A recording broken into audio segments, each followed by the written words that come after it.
Hey guys, Mike Croft here, and I've got the best passive income strategy that you could ever implement. And this is truly almost, I would say this is 99.9% passive income strategy that can bring you more income each and every month.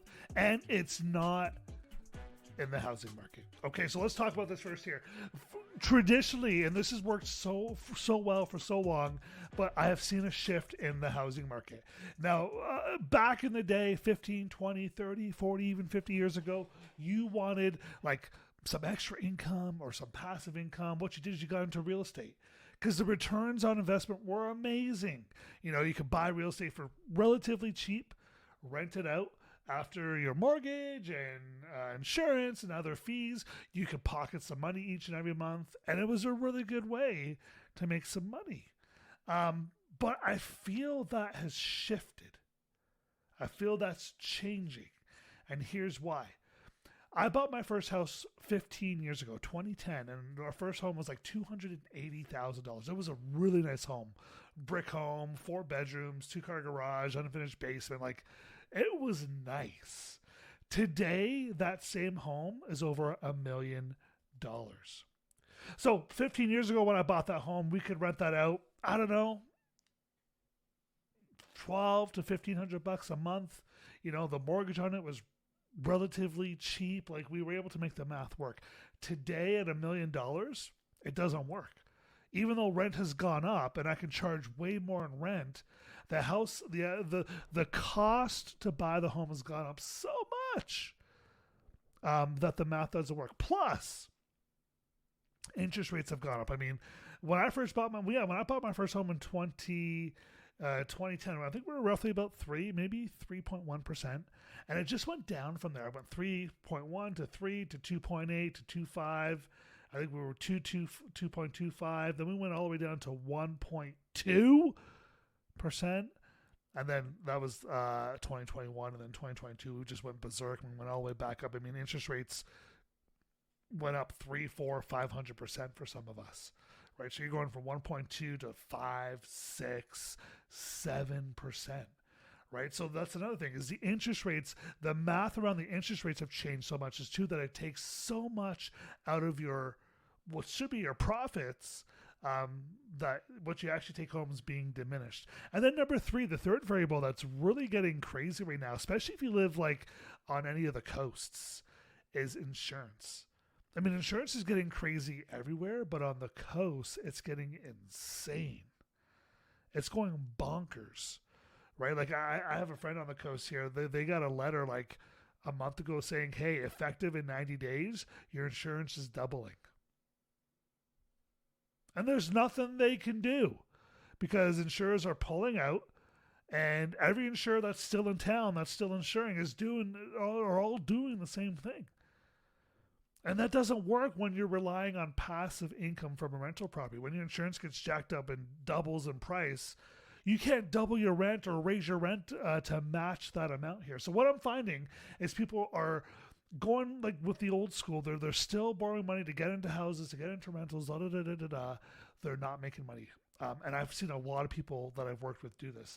They own rental properties that are not cash flowing.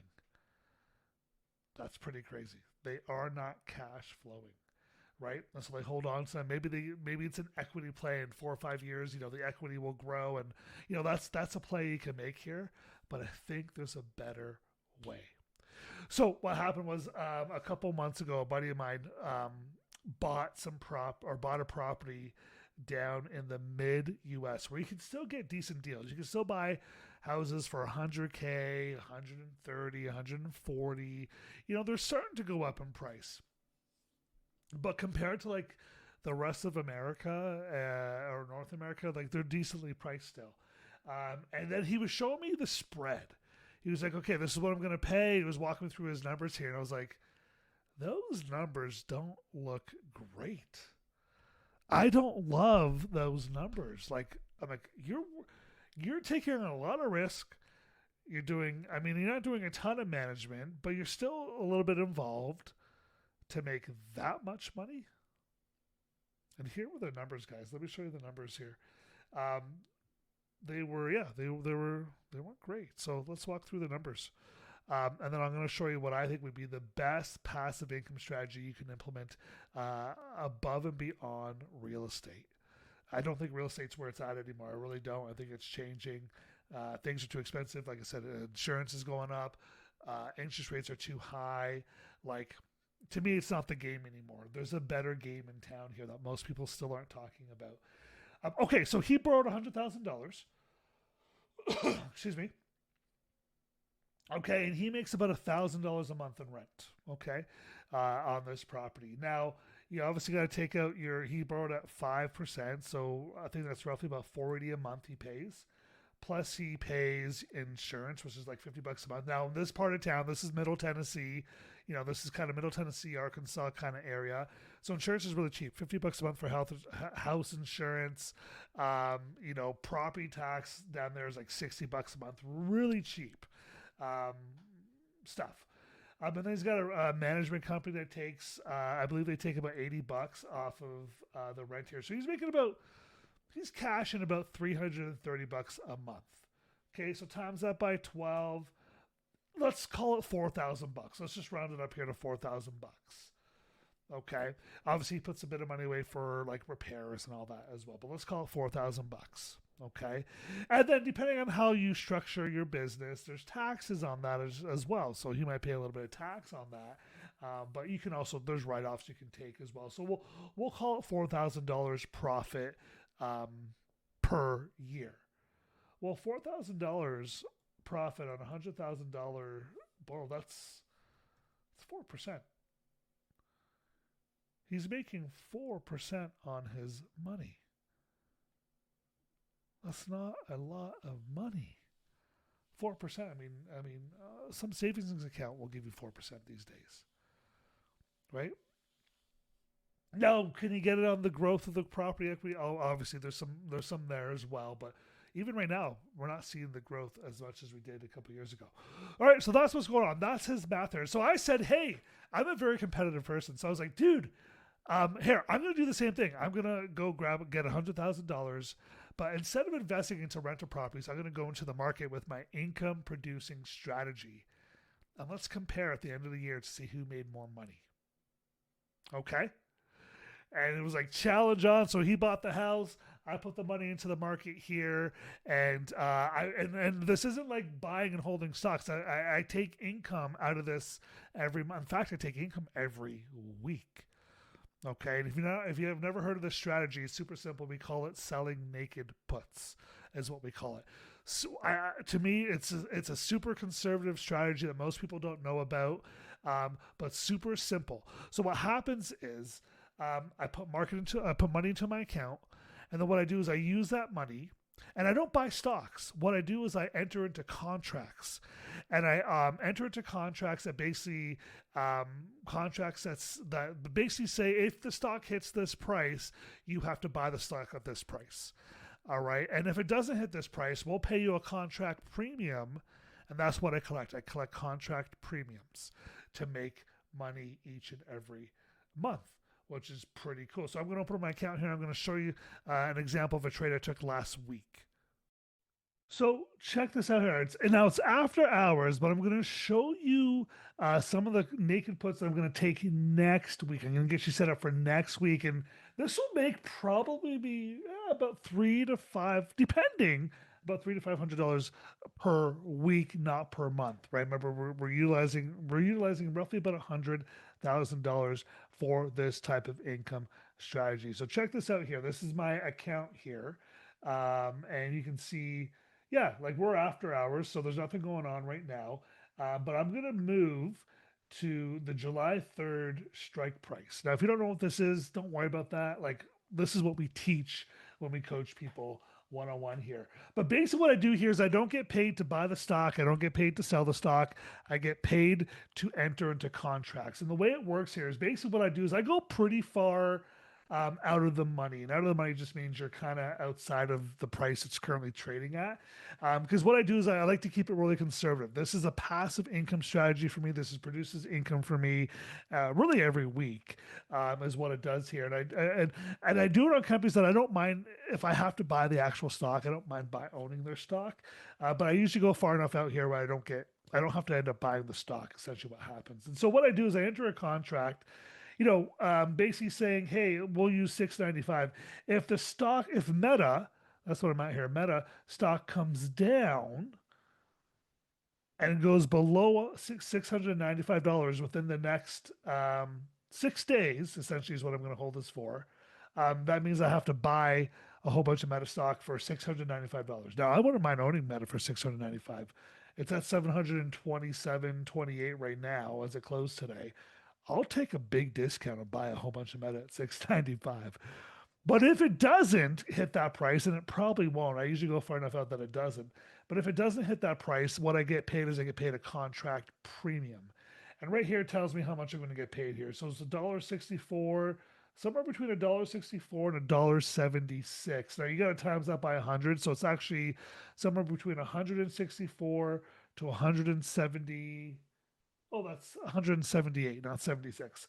So between 164 and 178 per contract I own. And with $100,000, I could buy roughly about 4 to 5 contracts, is what that works out to be. So again, like let me pull up my calculator here and kind of run the math through the calculator. Super simple, right? So $100,000, I make about again 5 contracts times one. What did I say? Was it 164 or one? Let me just double check. 164. And that's if we were to buy it like tomorrow morning. Sometimes I wait till Monday. So we'll be a little bit cheaper if I wait till Monday. But 5 times 164 is 820. So I make roughly about 820 a week. Let's call it $800 a week. Some weeks I make more. Like this week I made about $3,000. Last week was like 500, 500 bucks. So it fluctuates a little bit week over week, just depending on the price that I want to enter into a contract with. But right now, if you were to do about, let's call it $800 a week times 52 weeks a year. Now you won't do it every week because there's holidays and stuff like that goes on here, and so But if you were to average $1,000 divided by around that number here, so I'm gonna do 800, but times 52 weeks, that's $41,600. Now again, if I'm borrowing the $100,000, yes, I've got the interest I've got to pay back as well. And let's just use the same example as my buddy who's borrowing at 5%. If you're borrowing at 5%, that's going to be what would that be? 5 grand a year. So minus $500 a year, right? Sorry, 5,000 bucks a year, about 480 a month in interest you'd pay. So $5,000 a year, which would bring me down to $36,600. But here's the cool part, guys. Here's the cool part. I don't have property tax. I don't have a management team I have to pay every month. I don't have a furnace that I have to fix. I don't have insurance that I have to pay. Literally, the rest of that cash is mine. And depending on how you invest it, it could be tax free, so you're paying taxes on it, or you might pay a little bit of tax on it as well. But here's the question I have. A year from now, if you were to leverage $100,000, whether it's to buy a property or to put into the market and generate a passive income, would you rather have at the end of the year, like, what was my example of my buddy, 4,000 bucks ish? Yeah, $4,000 or $36,000, right? Here's the cool part: at $36,000 divided by 100,000, which is what I, borrowed, that's a 37% return. 36.6 to be exact. Let's just say I'm half wrong. Let's just say you don't go into the market all year. Maybe you go in for 6 months of the year. You're still earning, if I'm half wrong, you're still earning 18%. You're still beating the overall stock market. Stock market average is about 10. Even housing, the way houses increase, they don't increase 30% year over year. They increase on average, 5% year over year. I mean, we've had some crazy years recently, but on average 5%. So $100,000 home, year two is worth 105. while you make more in your passive income strategy than the house appreciates, than a house will appreciate.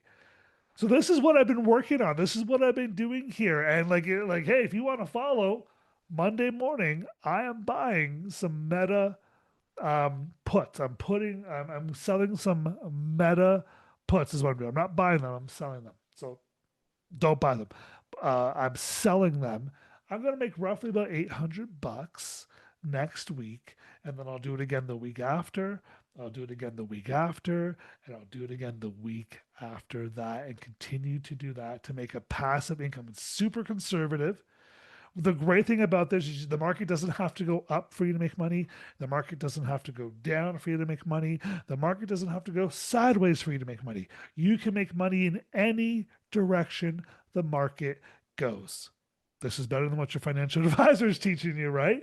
Like, yeah, you can make better money any direction the market goes. You can make money doing this. You don't have to be like a one direction investor. I don't love that. I hate that people, so many people are taught just one direction.